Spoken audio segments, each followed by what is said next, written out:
Hello everyone, welcome to you all. Today we are going to discuss the chapter Sustainable Development with Equity. Now we are going to discuss this chapter by starting with the introduction here. What is meant by sustainable development?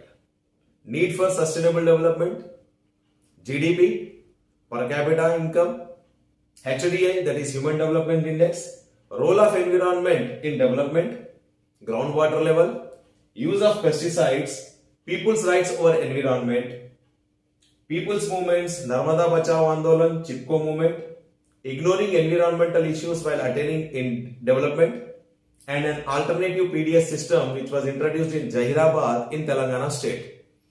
Now, we will start the lesson. What is meant by sustainable development? As we all know that nature is providing, environment is providing us many resources.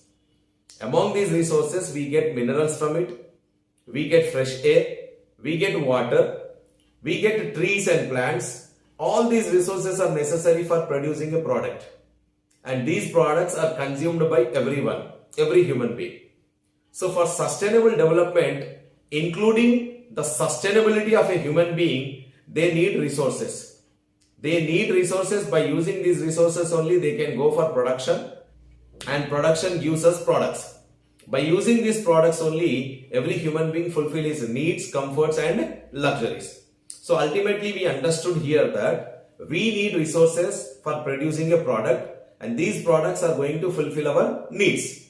Now, what is meant by sustainable development here? Sustainable development means using the resources which are provided by the environment wisely in such a way that without damaging the environment, we should not damage the environment, and keeping in mind the need of future generations. Whatever the resources are available for present generation, that is for our generation, these resources also should be conserved for the future generation. They should be kept for them. If we totally exploit them and deplete them, then the future generations may be in trouble. So sustainable development means, perfectly it means that utilizing the resources provided by the environment without damaging the environment and conserving these resources for the future generations and fulfilling the present day needs. Right here. And then, what is the need for sustainable development? Just now I said, the basic concept behind sustainable development need is we should use the resources in such a way that we are not spoiling the environment and also conserving these resources for the future generations and also fulfilling our needs also. It is not like that we are conserving the resources for future generations and we are hungry, we are thirsty and we are not using these resources. Or in other way, we are completely exploiting these resources and making them get depleted and not leaving any resource for the future generations. So it should not happen like this. So we should maintain a balance here. We should protect the environment. We should maintain a balance in utilizing the resources for present day generation and also conserving these resources for the future generations without spoiling the environment. Now, what is meant by sustainable development? Earlier in the second lesson, we came to know that gross domestic product is a measure for development of a nation. But what is meant by GDP? Gross domestic product is the final value of all the goods and services produced in a country. We learned here in the second lesson. Then here, what is meant by per capita income? Per capita income is the income earned by per person in a country in a given period of time. So GDP is the final value of all the goods and services in a country in a given period of time. Per capita income is the per person's income. Now, if we take these two as the measurement of finding out whether the country has developed or not, is it right? No, we cannot come to a conclusion that saying that it is right or wrong. We have to take into consideration some other things. What are these other things? That is the HDI. What is meant by HDI here? Human Development Index. It is a statistical tool used to measure the country's overall achievement in its social and economic dimensions. A country, whether it is developed or backward, we can say that by taking into consideration its overall achievements in social and economical dimensions. What are the social and economical dimensions? The social and economical dimensions of a country are based on the health of the people. Health of the people should be taken into consideration. Their level of education and their standard of living. So what are these economical and social dimensions? Taking the health of the people, taking into consideration the education levels of the people, taking into consideration the standard of living of the people. So if we take all these things into consideration and simultaneously maintaining the environment, there should be a balance in between utilizing the resources for the present generation and for the conserving the resources for the future generations. Then only it is called as sustainable development with equity. Now here, looking at the development again, as a measure of development, Human Development Index is an improvement over GDP and per capita income, whereas GDP is an indicator of the value of the goods and services produced in the country. The idea of progress cannot be limited to production of goods and services. What is he saying here? He is trying to tell that only if you take into consideration production of goods and services, it is not enough. You have to take some more things into consideration. What are these some more things? The health of the people, the education levels of the people, and the standard of living of the people also should be taken into consideration. This is more so when rapid expansion, production and incomes can coexist with malnutrition and lack of education and health for a large proportion of the people, as is the case in India. If we simply say that only attaining production of goods and services and per capita income increase can be taken into consideration as saying that it is a sustainable development, it is wrong. Then what is right here? What is right here? This is more so. If we say only production of goods and services, it is development, per capita income increase is said as development, then can you come to a conclusion or can you say it rightly that where majority of the people are suffering with malnutrition, majority of the people are having lack of education, and majority of the people who are having their standard of living very low, then can you say it as a sustainable development with equity? No. What HDI is saying? HDI expands this meaning of development to include social indicators of education and health. That's why we should take into consideration HDI. HDI is taken as a measure for development. Only per capita income, only GDP cannot be taken as a measure for considering as sustainable development of a nation.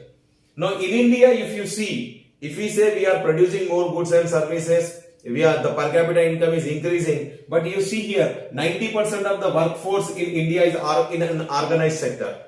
90% of the people in India are just in the unorganized sector, where there is no guarantee of income, where there is no high wages for them, there is no guarantee of job the next day. Okay, now, right here. Incomes of both employed and wage workers in the unorganized sector are generally low, at times very pitiable. In India, more than 90% of the workforce is in unorganized sector. Majority of the people in unorganized sector doing their jobs, trying to earn their income, trying to earn their livelihood, where their income is not guaranteed, where their job is not guaranteed, where their wage levels are also not good. Many times it is very pitiable. Many people, they earn very less income, and they are unable to even fulfill their basic needs also. Here 90% of the people are in unorganized sector, where their income is low, where their wages are low, where there is no guarantee for their jobs. And simply by taking into consideration GDP, if we say that production of goods is going on, production of goods and services is increasing, per capita income is increasing, it is only benefiting only certain amount of people. That is very less percentage of the people are getting benefit from this. Not all the people. You see here, majority of the people, they are just indulging in the unorganized sector activities. Now, people with high income and wealth are the ones who have all the choices in the world to buy and consume, while some enjoy world-class comforts.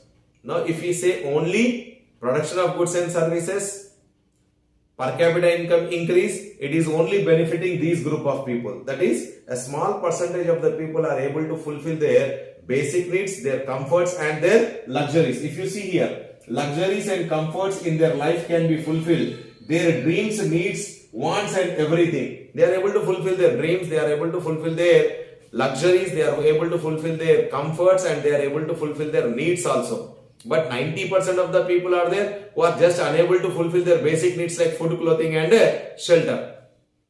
Now the vast majority without proper employment. Majority of the people are without proper employment. Adequate incomes are not there. Still they are deprived from minimum basic necessities and they are not having decent living also. Such wide inequalities in income and opportunities across the people cannot be the basis of just a society. We cannot call it as a society where majority of the people are lacking education, majority of the people are not having proper employment, majority of the people are unable to fulfill their basic needs. In this image, you see the blue color, 135 million households in India are here who are having their income per annum is less than 1.5 lakhs. Per annum income of 135 million households is 1.5 lakhs and below. 71 million households are having their income between 1.5 lakhs to 3.4 lakhs.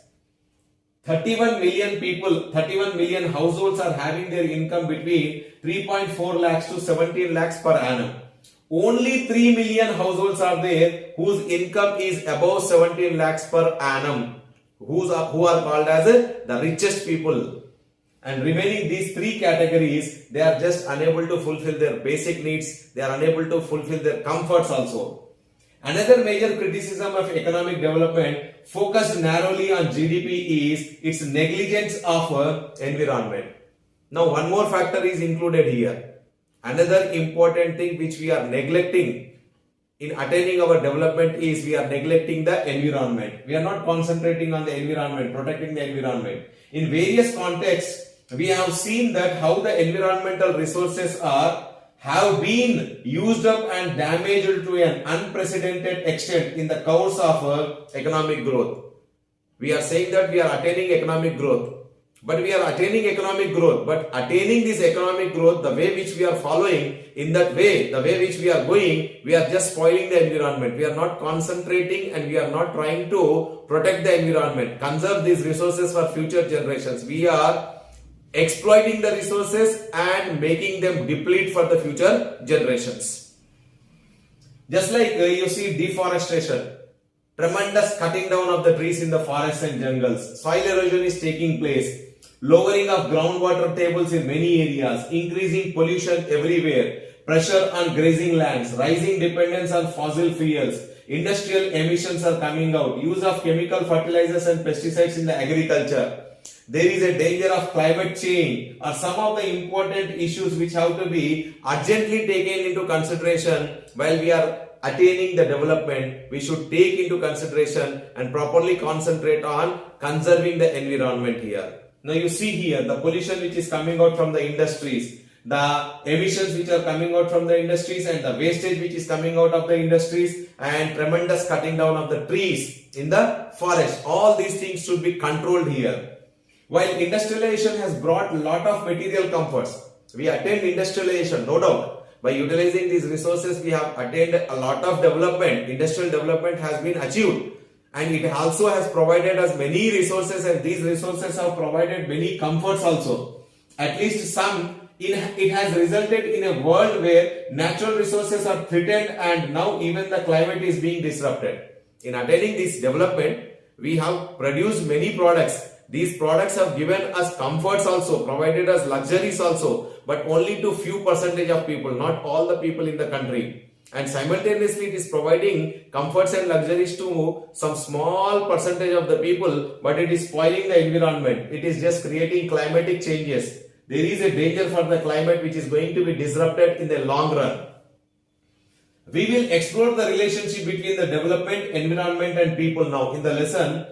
How has expansion of economic activities affected different aspects of the environment? In attaining our economic development, we are trying to exploit these resources in such a way that it is affecting our environment in different ways. What has development meant for people's access and rights to the natural resources? Every human being who is born on the earth's surface has the right over natural resources.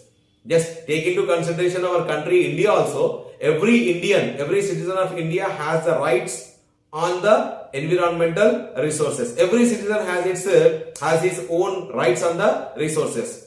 So every citizen should utilize the resources in proper way. The present generation and the upcoming, the next future generation also. We find that there is a need to broaden our focus of development from material goals and services to all the people. We should not concentrate only on the 3% of the people or 5% of the people whose comforts and luxuries are fulfilled by attaining this type of development. We should concentrate on majority of the people as well as the simultaneously as well as the environment also. We should concentrate on 90% of the people who are lacking all these things, social dimensions and economic dimensions, where they are not having education, they are not having proper health, they are not having nutritious food, and their standard of living is not proper. We should concentrate on them also while attaining development, simultaneously concentrating on environment also. We should concentrate on it. And environment and development, the role of environment in development. Many naturally existing substances like land, water, minerals and ores, products from the animals are central to the production. As I said to you in the beginning of the lesson that environment plays an important role in every human's life. It is also playing an important role in the development of a nation. Environment provides us with many natural resources, all these things, just like the land we get, the water we get, minerals we get, ores we get, products we get, and animals are also the central to the production of any process. In primary sector activities, in secondary sector activities, and simultaneously we are also utilizing these resources in the service sector activities, the tertiary activities also. Now the other aspect of the economy too are dependent on natural resources in various degrees.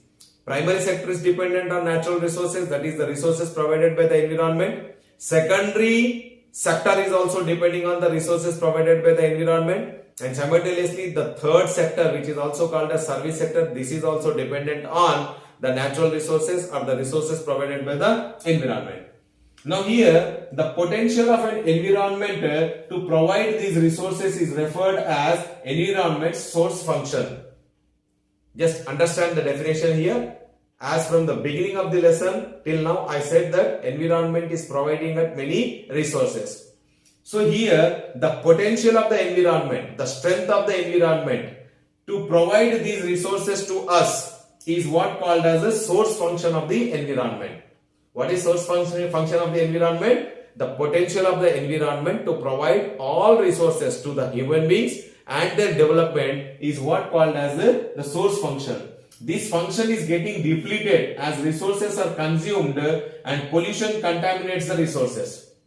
Now, in attaining development, we are just establishing industries.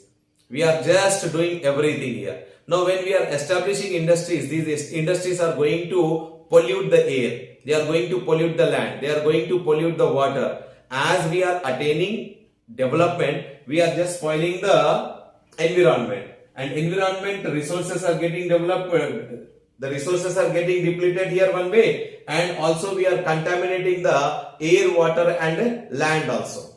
There is another function of the environment. What the environment is doing here? The environment is absorbing all the pollutants, absorbing all the wastages which are coming from the industries, factories and vehicles. It is absorbing it and rendering us pure and safe resources back. All the resources what we are getting, it is providing in a safe and pure manner. But it is absorbing all the wastages which we are creating by using these industries, factories and vehicles. And this function of the environment is called as the sink function. And if we are going to use all the resources and exploit all the resources and create pollution in this manner only, one day what is going to happen? The source function of the environment and the sink function of the environment is going to get exhausted and the earth is not going to help us. The environment is not going to help us and we will be in danger, and in a long run, the earth will be in danger and the environment will be in the danger, and simultaneously the human life, the animal life and plant life is also going to be in the danger. Now, we will take into consideration certain examples. By studying certain examples, we will study how we are spoiling the nature, how we are spoiling the environment by utilizing the resources and by exploiting them and making them get depleted.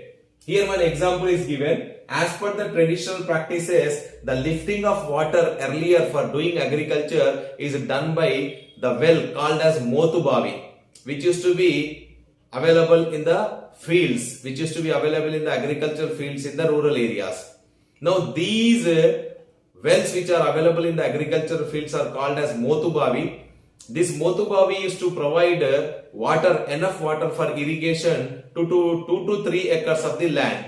So at that time, as 2 to 3 acres of the land, as population was very less, so need of the people was also very less, and the amount of water which they are going to get from this MOTUBAAVI was sufficient for doing the agriculture. But now what happened, as the time was going on, the population was also increasing tremendously day by day, and the science and technology also got developed. So earlier there were no electricity, there was no electric pump sets, there were no diesel pump sets, there were no petrol pump sets. So because of this, what happened, the water was manually lifted by using this MOTUBAAVI, and that water was only available for 2 to 3 acres. What has happened here? There has been a tremendous change over the time with the new energy resources what we are getting nowadays, petrol, diesel, kerosene, electricity. All these have led to the discovery and invention of new methods of lifting the groundwater, dragging out the groundwater from great depths. Earlier, this MOTUBAAVI used to be 10 to 20 feet deep, and it is going to provide water to 2 to 3 acres of land. Now at that time, population was also less, need of the people was also less. Now by this time, the population has increased, the need of the people also has increased. So there is a need for providing water for more areas. That is, more acres of the land is in need of water, as production should be increased for the more population. So what happened, as there are new inventions, that is, new energy sources are available now. Petrol, diesel, kerosene is there. By using these power sources, we are just dragging the water from greater depths. By digging bore wells, we are dragging the water from greater depths, and because of the water dragged from greater depths, the recharge of the water is less, and the absorption, that is the utilization of the water, is very high. Now if you take here example, what is meant by recharge? Whenever it rains, the rainwater, when it falls on the ground, some part of the water flows down into the streams, rivers and lakes and into the ocean. Some part of the water gets evaporated. Some part of the rainwater gets percolated into the soil. It passes through the soil and passes through the rocks and gets deposited. And this deposition of the water is called as groundwater. Now when the recharge is less and utilization is high, then it will be a danger that the groundwater levels are going to decrease. Now this is what happening nowadays here. Recent data on the status of the groundwater resources in India suggested that the groundwater is under serious threat of overusage in many parts of the country. Nearly 1/3 of the country is pumping out more groundwater, that is what going into the ground. What is he saying here? The groundwater levels are providing us with a great threat. Earlier water was available in the upper levels. If we dig the well, the water was available at the depth of 10 to 12 feet or 15 feet or most probably 20 feet.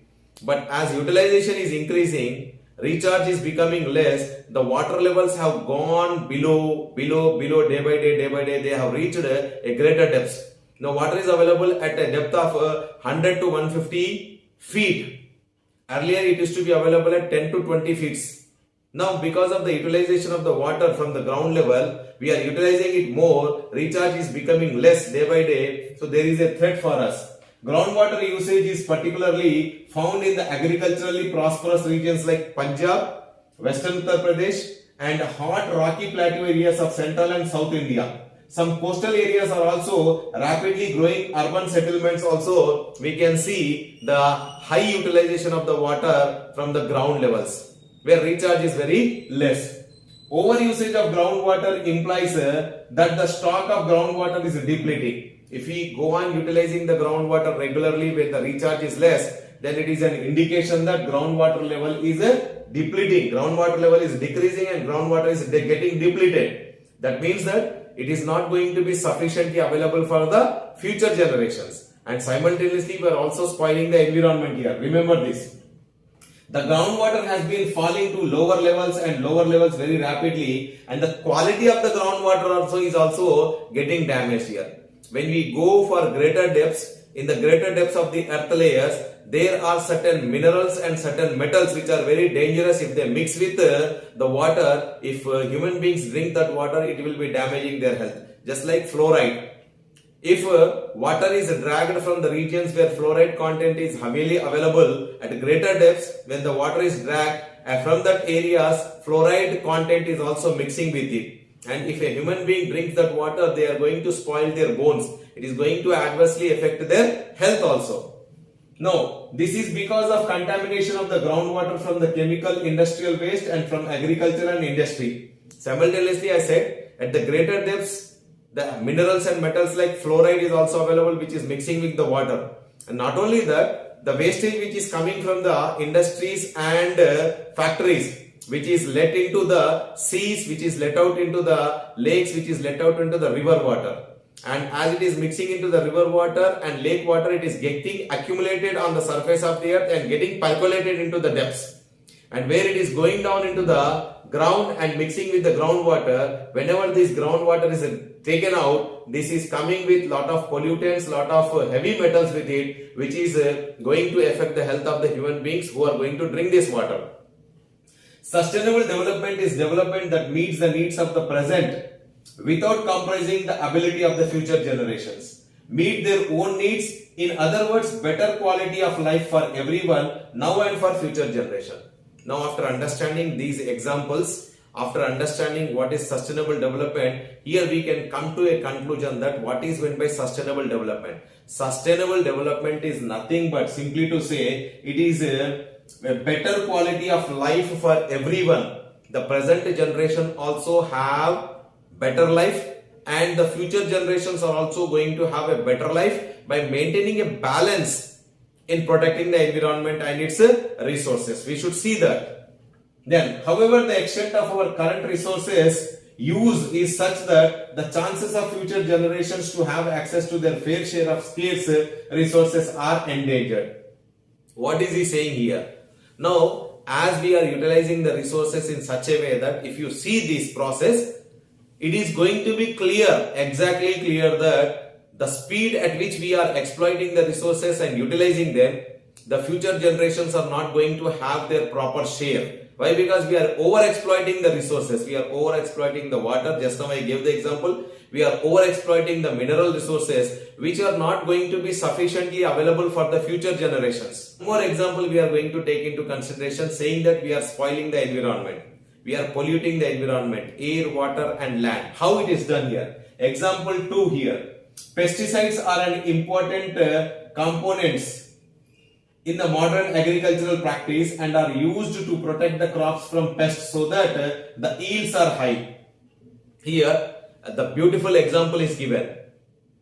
Pesticides are used in agricultural fields to protect the crops from the pests. No doubt, it should be used here. But here, these pesticides which are containing multiple types of chemicals in it, they are going to spoil the environment.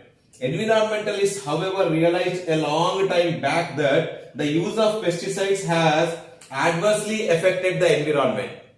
Environmentalists, they have studied it and they have said it long back only that if we continuously use pesticides in more quantities, it is going to adversely affect the environment. The environment is simply unable to absorb these resources, the toxic substances beyond a point. Just I said in the early point that the environment has two functions. What is the source function, which is providing the resources to us, and one is the sink function. It is absorbing the dangers, it is absorbing the pollutants and rendering us safe and pure resources back. So one day if you are going to do all these type of things, one day the environment is unable to sink, unable to absorb the dangers which we are providing by the factories and industries. All these byproducts which are coming out from the factories and industries, utilization of the fertilizers and pesticides, one day the earth is not going to absorb it properly. It is just going to raise its hand. It is not going to support us. So it will be a danger for the humanity. In the year 1962, Rachel Carson, she wrote a book saying the Silent Spring. In this she mentioned that the spraying of DDT to control the mosquitoes, which has shown its impact on birds and human beings, how it has affected the lives of the people and lives of the birds, where this DDT has been sprayed to control the mosquitoes here. Substances like heavy metals contained in the pesticides do not decompose from the environment, but they instead accumulate inside the living organisms. When DDT sprays, when pesticides are sprayed for protecting the crops, all these chemicals, they contain heavy metals in it. These heavy metals are not easily absorbed by the earth, absorbed by the environment, but ultimately they are getting accumulated in one or the other animal, one or the other living organism which is present on the earth's surface. For example, the poison in DDT gets deposited in the body of the fishes in the lakes where the water containing DDT flows. When DDT is sprayed or when a pesticide is sprayed, whenever it rains, the rainwater mixes with these chemicals whichever has been sprayed on the plants to protect them. So all these chemicals are going to be mixed with the rainwater, and this rainwater flows in streams and it accumulates in a lake. And in that lake, multiple fishes are there. These fishes are going to get affected, might be the fishes are not going to get affected. Why? Because fishes are going to absorb only a small part of these heavy metals where their life is not in danger. But if these fish are consumed by human beings, or if these fish are consumed by the birds, if a bird consumes more and more fishes daily, then the small quantity of the heavy metals which got deposited or accumulated in these fishes is going to create danger for the bird's health. Why? Because bird is consuming more fishes, the small quantities of the metals which got deposited or accumulated in the fishes, it becomes more and more, and the heavy quantity of the accumulated metals in the fishes becomes more in the body of the birds, and it is going to create danger for the birds and simultaneously for the human beings also. Rachel Carson also showed that insects like mosquitoes, they quickly developed resistance against the DDT, but her findings are clear example of how human action irreversibly destroys the nature and human beings themselves. Rachel Carson in her book clearly telling that DDT was sprayed to control the mosquitoes, but as soon as possible the mosquitoes got resistance against the DDT. But human beings, what they have done, they continuously started spraying the DDT. So what human beings do, it is going to adversely affect themselves only, for their health only. How she is trying to tell in her book. In India, the lethal impact of the pesticides was seen for pesticides endosulfan here. One more example is also given here. In 1976, to protect the cashew crop from pests, the government of India carried out a treatment of 15,000 acres of land with spraying endosulfan, a dangerous chemical which was sprayed on protecting the 1500 acres of cashew crop. The spray was done by using helicopters, and this happened in Kasargod in the northeastern part of Kerala state. The air, the water and the entire environment got polluted with these pesticides, and treatment continued for nearly 25 years. 25 years the government continued this treatment of spraying endosulfan for protecting the cashew crop of 1200 acres to protect it from the pests. Now what happened here? As a result of the spraying, very serious health problems occurred or developed in the people, particularly the agricultural labor and agricultural farmers. 5,000 people have died because of ill health, because of dangerous diseases which they got, like cancer, skin cancer. They got damaged their organs in their body. Life has become worse than deaths as cancer and deformities became prevalent for the people who are living in this area and the surrounding areas. And here, in the recent years, spraying of endosulfan has been banned by the court order. By seeing these dangers in the regions of Kasargod and surrounding areas, the court has banned the utilization and spraying of the endosulfan. Gradually, there has been a decrease in the disease and a general increase of the well-being of the people. So earlier when endosulfan was sprayed, so people started suffering with many diseases. By seeing the death of the people and ill health of the people, the court has banned the utilization of the endosulfan, and suddenly after some time, as the time was going on, people's health was recovering and there were no more deaths. Why? Because there is no pesticide available now in the air, water and in the land. Now the next topic is people's rights over the environment.